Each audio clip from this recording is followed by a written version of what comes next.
एगो गाना हमने के गाइल से दुल्हे राजा खाते हैं देखो हो जाओ। ऐसे 20 साल लगा दीजिए। ले ले आप पास कर ले तबला 20 साल का लगा दिया। हाँ हाँ हाँ हाँ अजीत भैया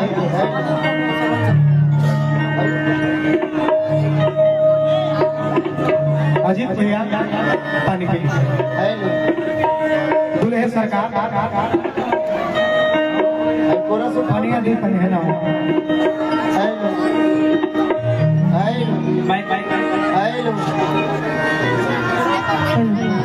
चिक चिक कोड़ता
प्रभु श्री रामचंद्र के पुत्र बानी कन्या जे बारी सीता के समान बाड़ी दुल्हन के पिताजी राजा जनक के समान बाड़ो दुल्हे राजा के पिताजी प्रभु श्री राम के पिताजी यानी कि राजा दशरथ जी महाराज राम पिताजी पुत्र बानी। जय हो एगो की बेटा पक्ष बेटी पक्ष ये दोनों पक्ष के मद्देनजर रखते हुए और हमेशा हमेशा ये दोनों घर में खुशहाली होके ब्रह्म पिता परमेश्वर से हमने के परवरदिगार से यह प्रार्थना करब जा आई दो दुआ रूपी गाना है दुल्हे और दुल्हे खातिर क्या बात है। यही गाना में दुल्हा के हित मीत मामा मामी दादा दादी फूफा फूआ सब कुछ चिन्हा जाए सबे के में हाजिरी लगाने के बाद के क्या हो दुल्हा के चूंकि पहचान कैसे हुई जी हम लोग मामा है हम फूफा है और मेन बात ये है कि ये जोड़ियां हम लोग नहीं बनाते चाहे लाख छानबीन कर ले कि हमें यहाँ नहीं करना है उस घर में नहीं करना है लेकिन 10 घर भी बैंक होंगे 10 को देख के छोड़ने के बावजूद भी वही घर में होई जहाँ भगवान लिख दिए बगाना के भाव हो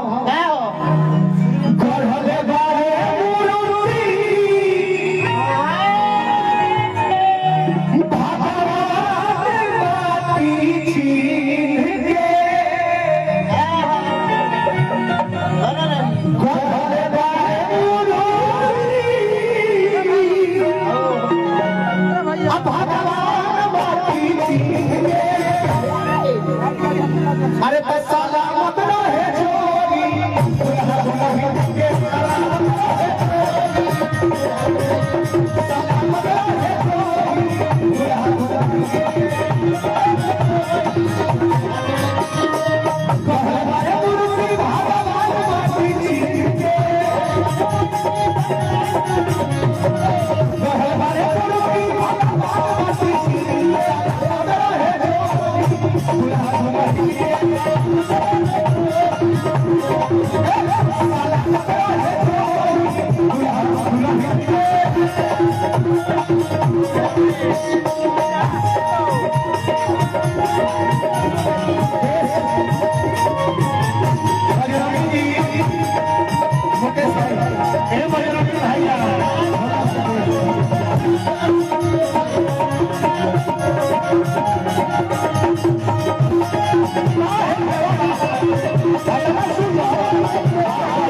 का आपके अपने दुल्हारा जो सुमिलनी है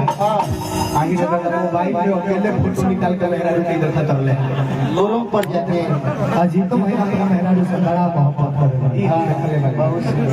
बहुत सुंदर मोहब्बत अरे मेहरारू कितने चीज है मोहब्बत पर कुछ चीज है वो तो जाने सब अपनी टाइम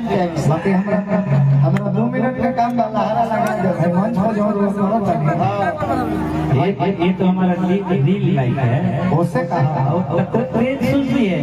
हमारा तो लहरा लगा देगा तो हम ढेर ढेर से साथे साथे रह गए मैंने सही मोड़ मारे एक दूसरे के बात पूछे नहीं हाँ लेकिन तोर लहरा लगा तो तोर होखल भी आके कोई बबुआ वो कैसे आएगा कि समझा ना पाई बहन के अजीत भैया के मेहरा में देखा तक के रह तरी तक तू तो जब हमार दूर देवे तो फिर हमारा उदाहरण कैसे देवे जब हमरे दूर देवे तो ऐसे हमार बरकरार रखा बाबू हमार अरे के दुल्हन के दुल्हा आरे की हाथ से भाई भाई दुल्हन के दुल्हा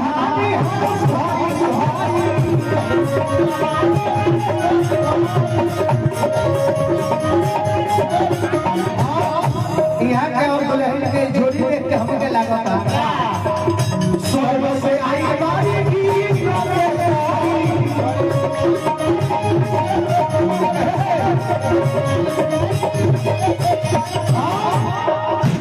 शादी में जितना खुशी दूल्हे के मन में नहीं होता है और दुल्हन का मन में नहीं होता है उससे कहीं दोगुना चौगुना ज्यादा खुशी होता है दुल्हा के मम्मी के दुल्हा के पापा के अच्छा है कन्या के माता पिता के बचपन से पाल पोस के सियान गई और एक सपना साकार होला तो कितना खुशी के बात होला बाकी का ढेर भी पुरस्कार हमने के भैया रोहित भैया के उत्तर कमल द्वारा अच्छा ना रहे से है कम ना करो जहां रही बन रही भोलेनाथ बाबा के बनौले ना कष्ट बजरंगी जी का काम में आवाज ढूंढत को खत्म मंच पर आई मन बदले बड़ा सब का बहुत हंसना साज बजे बड़ा साज नेटवर्क कट गल बा प्रॉब्लम कहां से बा पैसा तरस की साउंड तरस पैसा तरस है मलिकार से आगे रह के कहीं देख ली हो लोग रोगे के सहारे अरे ना नहीं मन बोलू और पर बड़ा सही मन बोलू ही लोग सोचता नो कि कंपनी ढेर बढ़त चल जाता वर्कर के पेमेंट बढ़ते नहीं तो कंपनियां बात रही कि हमनी के जिया दे जा लेकिन ऐसा जी की जो टीम है ना बहुत बढ़िया लाजवाब दी है या ये लोग बोलना नहीं कहे रुक गइल हो वो लोग चलते हैं एक भाई नया नियम सीखल बा सब पीछे में बन पड़े अच्छा देखो क्रेडिट बढ़िया रहे तो बजाते हैं सब आओ ना बजा दो क्रेडिट अरे के नया कराई बाबा सब ही के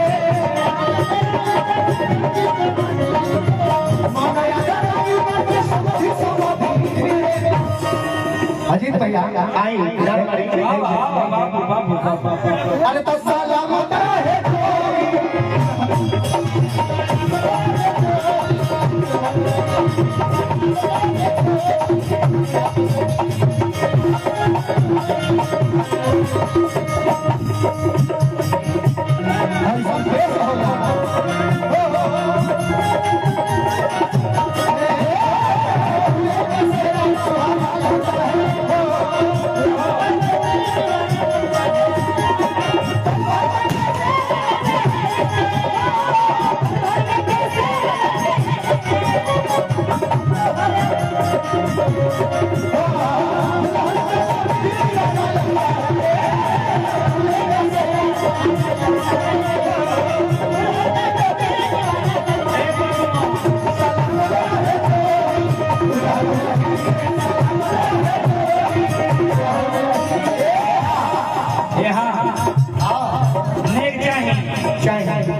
नेक चाहिए ना नेक के लिए जितने लोग देख रहे हैं उनको पता होगा कि बिना सेहरा जायज नेक मिलता नहीं है और दूल्हे के पक्ष से कितने लोग मंच पर विराजमान हैं दूल्हा जी अकेले आप हैं अच्छा एक आप कोई को बाउंसर बा लोग साथे लोग अच्छा अगुआ जी भी साथे आई नहीं तो देखिए आज से तो दूल्हा दुल्हन दोनों एक ही हो गए ना दोनों पक्ष चंदा ये जी सिल्वर ये सब एक हो गए, आज से संबंध बना तो इसलिए हम लोग सेहरा गाते हैं। वो सेहरा जो सेहरा आज से कम से कम 20 साल पहले वो लौंडा का होता है। लौंडा। हाँ, लेकिन हमने क्या लौंडा ना करना बाजे दी बाजे दी मर्दानवा छाप के सोकर के अपना हिसाब से वैसे, क्योंकि लौंडे तो खत्म हो गए। अब पहले के नाच खत्म हो गया, गाना तो बाकी है, परंपरा बाकी है, परंपरागत गीत बाकी है। तो परंपरागत गीत में क्या बात है? ये स्केल रखी कौन बने ही निकाले।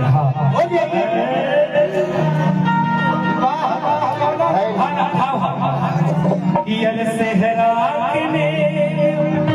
हमर होला, अरे दुल्हा अच्छा दुल्हा जी यहाँ बैठे हैं तो हम लोग आएंगे, लेकिन इससे पहले सबको हम बताएंगे कि दुल्हा के मामा जी, फूफा जी, मौसा जी, जितने लोग बाटे कुछ कुछ पैसा लेके आ जाइए। चाचा ऐसे भी शादी भी कपड़े के घर में खर्चा करे खतरे का खर्चा अच्छा क्या